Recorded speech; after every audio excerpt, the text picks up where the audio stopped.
Hello friends, welcome to my channel. Today we are studying about the concept of measures of central tendency. First we know what is central tendency. Central tendency means it is one of the most important objective of statistical analysis is to get one single value that describes the characteristics of the entire data.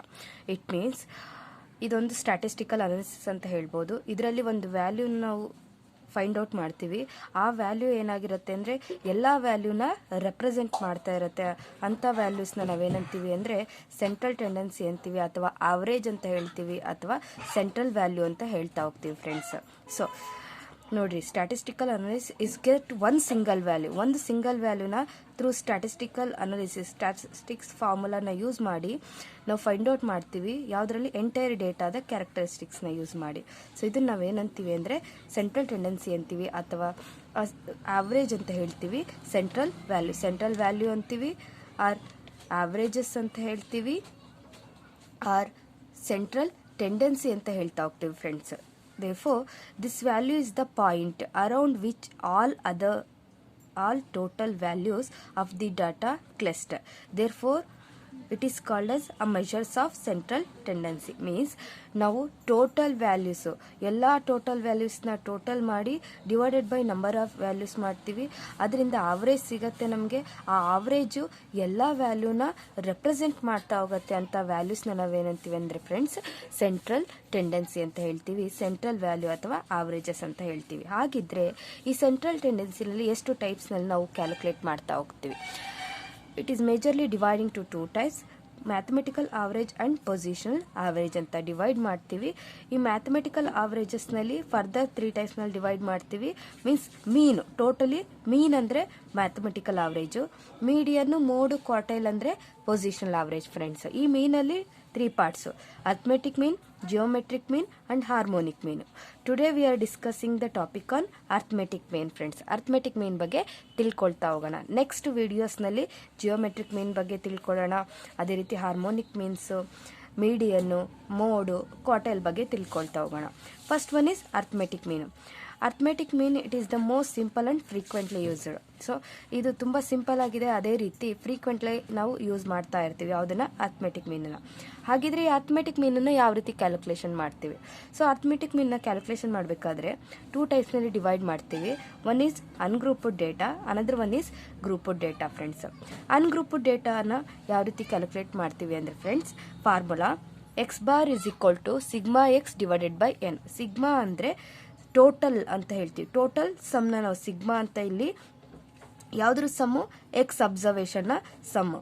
So total sum of observation divided by number of observations ಅಂತ ಹೇಳ್ತೀವಿ. Sigma X ಅಂದರೆ sum of all observation.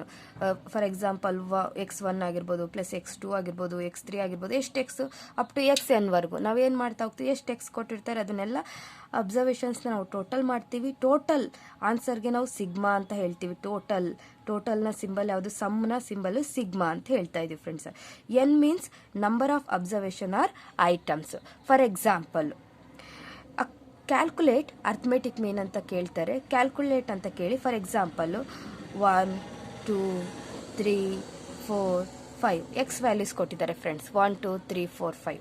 So ಈ ಫಾರ್ಮುಲಾಗೆ ನಾನು apply ಮಾಡೋದಾದರೆ first ಏನು ಮಾಡಬೇಕು, sigma X ಅಂದರೆ total number of X. Total number of X ಅಂದರೆ ಎಲ್ಲದನ್ನು ಸಮ್ ಮಾಡಬೇಕು. 1 + 2 + 3 + 4 + 5 ಎಷ್ಟಾಗುತ್ತೆ ಫ್ರೆಂಡ್ಸ್? 1 + 3 1 + 2 6 3 3 + 3 6 6 + 4 10 10 + 5 ಟೋಟಲ್ ಎಷ್ಟು ಸಿಕ್ತು ನಮಗೆ? Sigma X means 15 divided by number of items. ಎಷ್ಟು ಐಟಮ್ಸ್ ಇದೆ ಇಲ್ಲಿ? Number of observation 1 2 3 4 5 divided by 5. 5 1 5 5 3 15. Therefore X bar is 3. So ಈ ರೀತಿ ನಾವು ಅನ್ಗ್ರೂಪ್ಡ್ ಡೇಟಾದಲ್ಲಿ ಫಾರ್ಮುಲಾ ಯೂಸ್ ಮಾಡಿ ಫೈಂಡ್ ಔಟ್ ಮಾಡ್ತಾ ಹೋಗ್ತೀವಿ friends. Second one is grouped data. So grouped ಡೇಟಾದಲ್ಲಿ ನಾವು ಯಾವ ರೀತಿ ಫೈಂಡ್ ಔಟ್ ಮಾಡ್ತಾ ಹೋಗ್ತೀವಿ? ಗ್ರೂಪ್ಡ್ ಡೇಟಾದಲ್ಲಿ formula x bar is equal to sigma f x divided by sigma f. Means f means ಫ್ರೀಕ್ವೆನ್ಸಿಯನ್ನು ಅಬ್ಸರ್ವೇಷನ್ ಜೊತೆ ಮಲ್ಟಿಪ್ಲೈಡ್ ಮಾಡ್ತೀವಿ. ಟೋಟಲ್ ಫ್ರೀಕ್ವೆನ್ಸಿ ಅಬ್ಸರ್ವೇಷನ್ ಇಂದು ಟೋಟಲ್ ತಗೊಳ್ತೀವಿ ಡಿವೈಡೆಡ್ ಬೈ ಟೋಟಲ್ ಫ್ರೀಕ್ವೆನ್ಸಿನ ಅನದರ್ ಒಂದು symbol big letter n friends. Big letter n show ಮಾಡ್ತೀವಿ. So ಈ ರೀತಿ ಗ್ರೂಪ್ ಡೇಟಾದಲ್ಲಿ ನಾವು ಫೈಂಡ್ ಔಟ್ ಮಾಡ್ತೀವಿ. ಯಾವಾಗ ಅಂದರೆ ವಿತೌಟ್ ಕ್ಲಾಸ್ ಇಂಟರ್ವಲ್ಸ್ ಕೊಡ್ದಲೇ ಇರಿದಾಗ ನಾವು ಎಫೆಕ್ಟ್ಸ್ನ ಮಾತ್ರ ಯೂಸ್ ಮಾಡಿ ಇಲ್ಲಿ ಫೈಂಡ್ ಔಟ್ ಮಾಡ್ತಾ ಹೋಗ್ತೀವಿ. ಹಾಗಿದ್ರೆ ಕ್ಲಾಸ್ ಇಂಟರ್ವಲ್ಸ್ ಕೊಟ್ಟಾಗ ಗ್ರೂಪ್ ಡೇಟಾ ಯಾವ ರೀತಿ ಫೈಂಡ್ ಔಟ್ ಮಾಡ್ತಾ ಹೋಗ್ತೀವಿ ಅಂತ ತಿಳ್ಕೊಳ್ತಾ ಹೋಗೋಣ. ಸೊ ಕ್ಲಾಸ್ ಇಂಟರ್ವಲ್ಸ್ ಕೊಟ್ಟಾಗ arithmetic mean for group data with class intervals ಕೊಟ್ಟಾಗ 2 ಟೈಪ್ಸ್ನಲ್ಲಿ ನಾವು ಕ್ಯಾಲ್ಕುಲೇಷನ್ ಮಾಡ್ತೀವಿ. One is shortcut method, another one is step deviation method friends. Shortcut ಮೆಥಡ್ಗೆ formula x bar is equal to a plus a means assumed mean plus sigma fd divided by n friends. So a means assumed mean, f ಅಂದ್ರೆ frequency, d ಅಂದ್ರೆ deviation of x ಗೆ x minus a friends divided by n ಅಂದ್ರೆ total number of observation ಅಥವಾ total number of ಫ್ರೀಕ್ವೆನ್ಸಿಯ ಟೋಟಲ್ನ ಇಲ್ಲಿ consider ಮಾಡ್ತಾ ಹೋಗ್ತೀವಿ friends. Second one is step deviation ಮೆಥಡ್ಗೆ formula x bar is equal to a plus a ಅಂದರೆ assuming mean plus sigma f d dash. F ಅಂದರೆ frequency, d ಡ್ಯಾಶ್ನ ಮಲ್ಟಿಪ್ಲೈಡ್ ಮಾಡ್ತೀವಿ. ಡಿ ಡ್ಯಾಶ್ ಅಂದರೆ deviation of x. So x and also class intervals. ಇದರಲ್ಲಿ formula ಏನಾಗುತ್ತೆ, d dash ಯಾವ ರೀತಿ find out ಮಾಡ್ತೀವಿ ಅಂದರೆ x minus a divided by ಡಿನ find out ಮಾಡ್ತೀವಿ, x minus a d find out ಮಾಡೋದು. ಡಿ ಡ್ಯಾಶ್ನ ಯಾವ ರೀತಿ ಫೈಂಡ್ ಔಟ್ ಮಾಡ್ತೀವಿ ಅಂದರೆ x minus a divided by i friends. So find out ಮಾಡ್ತಾ ಹೋಗ್ತೀವಿ. Divided by n into i means i ಅಂದರೆ ಕ್ಲಾಸ್ ಇಂಟರ್ವಲ್ಸ್ನ difference of class intervals. So ಈ ರೀತಿ ಮೆಥಡ್ಸ್ನ ನಾವು ಇನ್ಕ್ಲೂಡ್ ಮಾಡ್ಕೊಳ್ತೀವಿ. ಅಥವಾ ಏನಕ್ಕೋಸ್ಕರ ಅಂದರೆ ಕ್ಯಾಲ್ಕುಲೇಷನ್ ಮಾಡ್ತೀವಿ. ಏನನ್ನ ಅರ್ಥಮೆಟಿಕ್ ಮೀನ್ನ ಡಿನೋಟ್ ಮಾಡ್ತಾ ಇದೆ ಸಿಂಬಲ್ ಯಾವುದು ಅಂದರೆ X bar friends, X bar. So ಈಗ ನೆಕ್ಸ್ಟ್ ಸಮ್ ಪ್ರಾಬ್ಲಮ್ಸ್ನ ಸಾಲ್ವ್ ಮಾಡ್ತಾ ಹೋಗೋಣ friends. First one problem is find the arithmetic ಮೀನು. ಎಕ್ಸ್ ವ್ಯಾಲ್ಯೂಸ್ ಗಿವನ್ ಮಾಡಿದ್ದಾರೆ 222, 46, 38, 118, 120, 140, 125. ಸೊ ಇಲ್ಲಿ ಅವರು ಅನ್ಗ್ರೂಪ್ಡ್ ಡೇಟಾ ಕೊಟ್ಟಿದ್ದಾರೆ. ಸೊ ಅನ್ಗ್ರೂಪ್ಡ್ ಡೇಟಾಗೆ formula sigma X divided by n. So sigma X ಅಂದರೆ ಟೋಟಲ್ ನಂಬರ್ ಆಫ್ ಎಕ್ಸ್ನ ಟೋಟಲ್ ಮಾಡ್ತಾ ಹೋಗ್ತೀವಿ. 222 plus 46 plus 38 plus 118 plus 120 plus 140 plus 125 total is 809 friends. Sigma x ಸಿಕ್ತು. ಎನ್ನನ್ನು ಫೈಂಡ್ ಔಟ್ ಮಾಡಬೇಕು. ಎನ್ ಅಂದರೆ number of observations 1 2 3 4 5 6 7 n. So ಈಗ ಫಾರ್ಮುಲಾಗೆ ಅಪ್ಲೈ ಮಾಡೋಣ. Sigma X divided by N. Sigma X ಅಂದರೆ 809 ನಾವು ಟೋಟಲ್ ಮಾಡಿದ್ವಿ, divided by N means number of observation ಎಷ್ಟಿದೆ 7. ಸೊ 7ನ ಡಿವೈಡ್ ಮಾಡಿದ್ವಿ ಅಂದರೆ X bar is equal to 115.5 friends.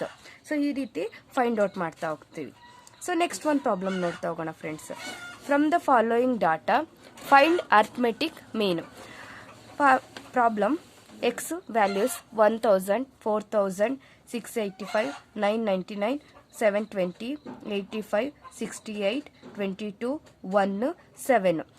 So ಇಲ್ಲೂ ಕೂಡ ಓನ್ಲಿ ಎಕ್ಸ್ ವ್ಯಾಲ್ಯೂಸ್ ಕೊಟ್ಟಿದ್ದಾರೆ. ಇದು ಅನ್ಗ್ರೂಪ್ಡ್ ಡೇಟಾಗೆ ಫಾರ್ಮುಲಾ ಏನು friends, X bar is equal to sigma X divided by N. Sigma X means total number of X divided by N means number of observations. So already ನಾನು total ಮಾಡಿದ್ದೀನಿ. ಎಷ್ಟು ಬರುತ್ತೆ ಅಂದರೆ 7587. So total ಇಷ್ಟು 7587 divided by number of observation 1 2 3 4 5 6 7 8 9 10. Total 10 divide ಮಾಡಿದ್ವಿ ಅಂದರೆ answer is 758.7. This is ungrouped data problems friends. Next grouped ಡೇಟಾದಲ್ಲಿ discrete ಸೀರೀಸ್ನಲ್ಲಿ ನಾವು ಕ್ಯಾಲ್ಕುಲೇಷನ್ಸ್ ಮಾಡ್ತಾ ಹೋಗೋಣ. ಡಿಸ್ಕ್ರೀಟ್ ಅಥವಾ ಡೈರೆಕ್ಟ್ ಫಾರ್ಮುಲಾ ಯಾವುದಾಗತ್ತೆ ಅಂದರೆ ಡಿಸ್ಕ್ರೀಟ್ ಸೀರೀಸ್ಗೆ ಇಲ್ಲಿ ಯಾವ ರೀತಿ ಕ್ವಶನ್ಸ್ ಕೊಟ್ಟಿರ್ತಾರೆ ಅಂತ ನೋಡ್ತಾ ಹೋಗೋಣ friends. Next from the following data find arithmetic mean. X values given, frequency provide ಮಾಡಿದ್ದಾರೆ. ಸೊ ಇಲ್ಲಿ ಎಕ್ಸ್ ಮತ್ತು ಫ್ರೀಕ್ವೆನ್ಸಿ ಓನ್ಲಿ ಕೊಟ್ಟಿದ್ದಾರೆ. ಇದು ಡಿಸ್ಕ್ರೀಟ್ ಸೀರೀಸು. ಇದಕ್ಕೆ ಫಾರ್ಮುಲಾ ಏನಾಗುತ್ತೆ ಅಂದರೆ ನಾವು ಗ್ರೂಪ್ಡ್ ಡೇಟಾದಲ್ಲಿ ನೋಡ್ತಾ ಹೋಗ್ತೀವಿ. ಫಾರ್ಮುಲಾ ಏನು, x bar is equal to sigma f x divided by n friends. Or sigma f ಅಂದರೆ total number of frequency. So ಹೀಗಿದ್ದಾಗ ನಾವು ಯಾವ ರೀತಿ ಫೈಂಡ್ ಔಟ್ ಮಾಡಬೇಕು ಅಂತ ತಿಳ್ಕೊಳ್ತಾ ಹೋಗೋಣ. Calculation on arithmetic mean solution ಮಾಡ್ತಾ ಹೋಗೋಣ. ಎಕ್ಸ್ ವ್ಯಾಲ್ಯೂಸ್ ಕೊಟ್ಟಿದ್ದಾರೆ, ಫ್ರೀಕ್ವೆನ್ಸಿ ಕೊಟ್ಟಿದ್ದಾರೆ, formula sigma f x divided by n. F ಎಕ್ಸ್ನ ಫಸ್ಟ್ ಫೈಂಡ್ ಔಟ್ ಮಾಡಬೇಕು. ಎಫ್ ಎಕ್ಸ್ ಅಂದರೆ f into x. 4 × 12 48, 6 × 14 84, 8 × 8 64, 3 × 15 45, 5 × 35 175, 2 × 30 60, 4 × 32 128 friends.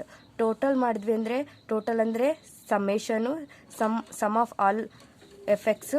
So sum ಮಾಡಿದ್ವಿ ಅಂದರೆ ಎಷ್ಟಾಯಿತು ಟೋಟಲ್ 604 ಫ್ರೆಂಡ್ಸ್. ನಮಗೆ ಸಿಗ್ಮಾ ಎಫ್ ಎಕ್ಸ್ ಸಿಕ್ಕಿದೆ ಡಿವೈಡೆಡ್ ಬೈ ಎನ್ ಅಂದರೆ ಪ್ರೀವಿಯಸ್ ಪ್ರಾಬ್ಲಮ್ ಅನ್ಗ್ರೂಪ್ ಡೇಟಾ ಥರ ಇಲ್ಲಿ ಎಕ್ಸ್ನ ನಾವು ಕೌಂಟ್ ಮಾಡಲ್ಲ, ಇಲ್ಲಿ ಕೌಂಟ್ ಮಾಡೋದೇನು ಸಮೇಷನ್ ಆಫ್ ಎಫ್ ಫ್ರೀಕ್ವೆನ್ಸಿಯ ಟೋಟಲ್ ಫ್ರೀಕ್ವೆನ್ಸಿ ಎಷ್ಟಿದೆ ಇದನ್ನು ಟೋಟಲ್ ಮಾಡಿದಾಗ ಎಲ್ಲದನ್ನು ಆ್ಯಡ್ ಮಾಡಿದಾಗ 32 ಫ್ರೆಂಡ್ಸ್. ಫಾರ್ಮುಲಾಗೆ ಅಪ್ಲೈ ಮಾಡಿದ್ವಿ ಅಂದರೆ 604 divided by 32 the answer is 18.87 friends.